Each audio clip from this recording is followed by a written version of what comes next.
Greetings of the day students. तो आज ये कल टुगेदर नए टॉपिक की स्टार्ट करने वाले हैं। टॉपिक का नाम है syntax directed translation. Actually chapter नया नहीं है, अर्लियर वर्जन्स में जब जीटीयू का सिलेबस था उसमें चैप्टर 4 के तौर पे आता था। अभी हम यहाँ पे चैप्टर 3 हमारा जो सिंटेक्स एनालिसिस है वहीं कंटिन्यू कर रहे हैं। तो चैप्टर 3 में नेक्स्ट टॉपिक है सिंटेक्स डायरेक्टेड ट्रांसलेशन। ओके, तो सिंटेक्स डायरेक्टेड ट्रांसलेशन होता क्या है, हम एक्चुअली में देखने क्या वाले हैं उसमें पहले वो देख लेते हैं फर्स्ट ऑफ ऑल। ठीक है, तो एक तो सिंटेक्स डायरेक्टेड ट्रांसलेशन एसडीडी क्या होता है, और मेनली दो चीज़ें आती होती हैं, एक तो एस एट्रीब्यूटेड डेफिनेशन और एल एट्रीब्यूटेड डेफिनेशन। ओके, तो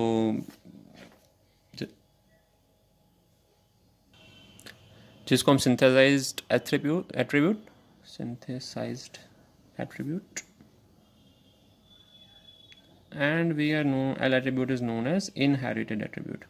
क्यों होता है, कैसे होता है, that we will just C.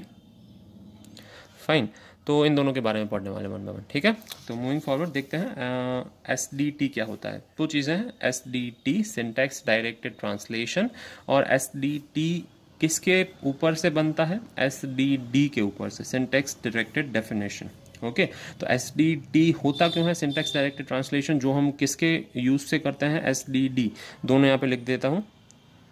Syntax directed, first is translation, this is known as SDT, and syntax directed definition, so syntax directed definition is known as SDD. Okay, so moving forward, the basic need of STD is to overcome the complexity of syntax analysis. कई बार हम syntax analysis करते हैं उसमें over complicated कर देते हैं चीज़ों को, तो उसको सिंप्लीफाई करने के लिए उसकी syntax डिफाइन कर देते हैं या उसका ऑर्डर डिफाइन कर देते हैं, उसके साथ कुछ वैल्यूज जोड़ देते हैं। Okay, made the source programme compatible for semantic analysis. Semantic analysis क्या होता है हमें पता है, सिमेंटिक एनालिसिस क्या करता है, टाइप्स चेक करता है, types checks for multiple IDs. जब मल्टीपल आईडीज हैं, दोनों डिफरेंट तरीके से मैनिपुलेट की जा रही हैं, तब उनकी टाइप चेक करना जरूरी है। जैसे कि क्या होता है, यहाँ पे मैं लिख रहा हूँ 3.5 मल्टीप्लाइड बाई 4 प्लस 2। अब ध्यान से देखिए, 2 है या दैट इज ओके। चलो 3.5 ये क्या है, फ्लोट है, ये क्या है बेसिकली इंट है, ये क्या है बेसिकली इंट है। तो इवेल्युएट कैसे होगा, 3.5 और 4 होगा सबसे पहले। तो इंट को हमें किस में कन्वर्ट करना पड़ेगा, इस ओवरऑल एट्रीब्यूट को हमें किस में कन्वर्ट करना पड़ेगा, फ्लोट में। ये आंसर फ्लोट में आएगा हमें पता है, पर इंट इनटू फ्लोट पॉसिबल नहीं है। तो सबसे पहले मुझे क्या करना पड़ेगा, इंट को कन्वर्ट करना पड़ेगा फ्लोट में। Float and float will be multiplied, and then यहाँ पे कुछ फ्लोट आएगा, 3.5 इंटू 4 क्या आता है, लेट्स से 14 आता है, तो 14.0 will be the answer plus 2। ये क्या है, अगेन फ्लोट है, और ये क्या है, just a second I push it up bit, या ये इंटीजर है। तो फ्लोट और इंटीजर का एडिशन अगेन पॉसिबल नहीं है, तो यहाँ पे हम इस पूरे को क्या बनाने की ट्राई करेंगे, फ्लोट बनाने की ट्राई करेंगे। तो इस तरीके का कुछ सिमेंटिक एनालिसिस होता है सिंटेक्स डायरेक्टेड डेफिनेशन में, और डेफिनेशन का यूज करके हम क्या परफॉर्म करते हैं, सिंटेक्स डायरेक्टेड ट्रांसलेशन परफॉर्म करते हैं। Okay, so will keep in mind that the main advantage to use this to discover the flow of the source program. Source program में कैसे कन्वर्जन होता है और सिमेंटिक एनालिसिस अच्छे से परफॉर्म करते हैं, उसके लिए हम क्या यूज करते हैं, SDT। तो सिंटेक्स डायरेक्टेड डेफिनेशंस क्या होती हैं, यूज होती हैं किसके लिए, SDT के लिए, सिंटेक्स डायरेक्टेड ट्रांसलेशन परफॉर्म करने के लिए। ठीक है, तो definition to syntax T in directed form, एक तो डायरेक्टेड फॉर्म में होती हैं, कौन कहाँ से इवेल्यूएट हो सकता है, जैसे हम ग्रामर देते हैं S gives E, E gives E plus E, इस तरीके से डायरेक्टेड होती हैं। पहले कहाँ से कौन इवेल्यूएट हो सकता है, वो like a pair of attributes and value. दो चीज़ें होती हैं, एक तो एट्रीब्यूट होता है और वैल्यू होती है। E है वो वैल्यू है, इसके साथ कुछ एट्रीब्यूट जुड़ा होता है, तो हम उसको सिंटेक्स डायरेक्टेड डेफिनेशन कहेंगे।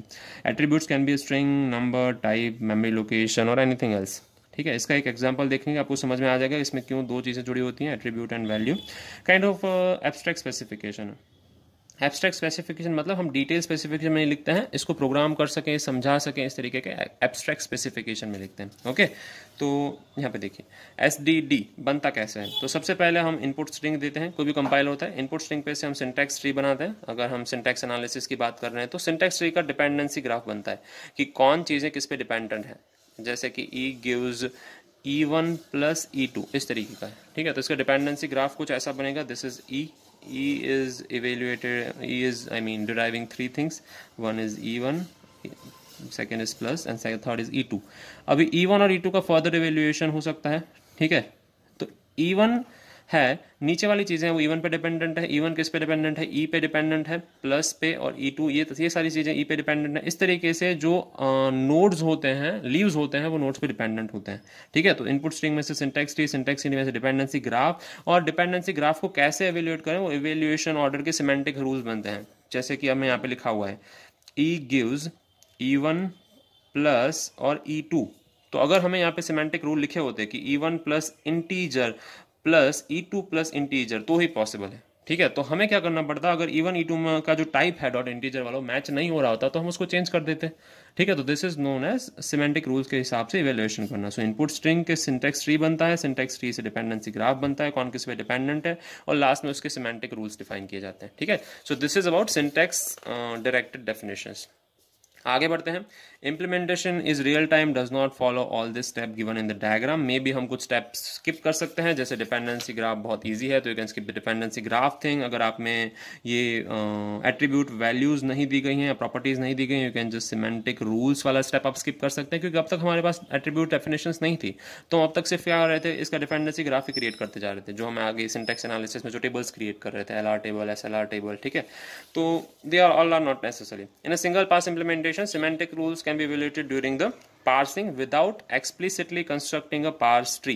Parse tree construct करने के बगैर भी हम ये कर सकते हैं using dependency graph. Okay. और क्या कह रहे हैं, in such semantic evaluation at the nodes of the syntax tree, value of the attribute are defined for the given attribute thing. ठीक है, values are defined, जैसे हमने यहाँ पे बात कर रहे थे कि e.int, e1.int, e2.int का ही एडिशन पॉसिबल है, उसके अलावा एडिशन पॉसिबल नहीं है। Such parse tree constrain the value of attributes each each node is called an annotated parse tree. ऐसे पार्स ट्री को कैसा पार्स ट्री कहते हैं, annotated and decorated parse tree कहते हैं।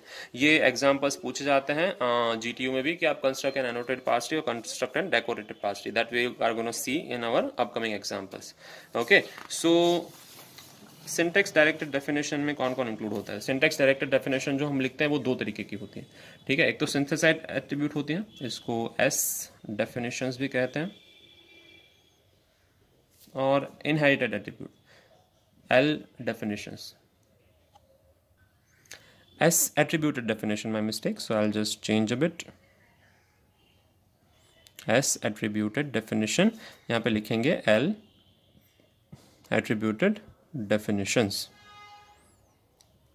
ठीक है, तो होता क्या है सिंथेसाइज्ड एट्रीब्यूट में, node is computed from the values of the attribute at the children of that node. Okay, तो हम इसे बॉटम अप जाते हैं, यहाँ पे बॉटम अप ट्रैवर्स करते हैं, तो जो जैसे जैसे हम पास ट्री कन्वर्ट करते जा रहे हैं, तो पास ट्री में अपर नोड्स की वैल्यू क्या होगी, जो उनको लोअर नोड पास करेगा। अगर मैं यहाँ पे कुछ चेंज कर रहा हूँ या रिड्यूस कर रहा हूँ, जैसे यहाँ पे E था, E is reduce by T, तो E को अगर T से रिड्यूस कर रहा हूँ तो E की जो भी डेटा टाइप होगी E.int, वो खुद ब खुद T को मिल जाएगी। T को उसमें कुछ चेंजेस या कन्वर्जन करने की जरूरत नहीं। ठीक है, इनहेरिटेड एट्रीब्यूट में ऐसा नहीं होता। इनहेरिटेड एट्रीब्यूट क्या कहते हैं, computed from the values of the siblings and the parent of that node. हम बॉटम अप जाते हैं, यहाँ पे टॉप टू बॉटम जाते हैं। तो जब हम टॉप टू बॉटम जा रहे हैं तो वी हैव ऑप्शन कि अगर मैं T को डिराइव कर रहा हूँ E में, F में या तो G में, तो इन अगर T डॉट वैल्यू इंटीजर है इसकी, तो इन तीनों की वैल्यू क्या हो जाएगी, खुद ब खुद इंटीजर, इंटीजर और इंटीजर। या फिर जैसे हमने यहाँ पे किया E gives let's say E1 plus E2, इस तरीके से मैंने अगर E को इवेल्युएट किया। ठीक है, ये तीन नोड्स हैं E1 प्लस E2, तो मुझे पता है कि E की वैल्यू है वो क्या है, इंटीजर है, तो बाकी का जो नॉन टर्मिनल है उसकी वैल्यू मैं खुद ब खुद क्या अज्यूम कर लूंगा, इंटीजर। It's very simple. तो इसको कहते हैं इनहेरिटेड एट्रीब्यूट, कि जो अपनी वैल्यू इनहेरिट करते हैं, यानी कि दूसरों से लेते हैं, किससे, पेरेंट्स या तो सिबलिंग से।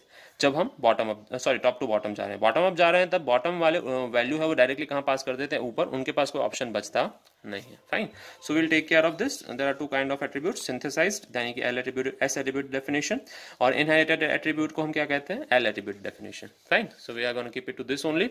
In next lecture we will discuss the synthesized attribute, and in upcoming lectures we will discuss the inherited attribute. Okay, yeah, have a good day.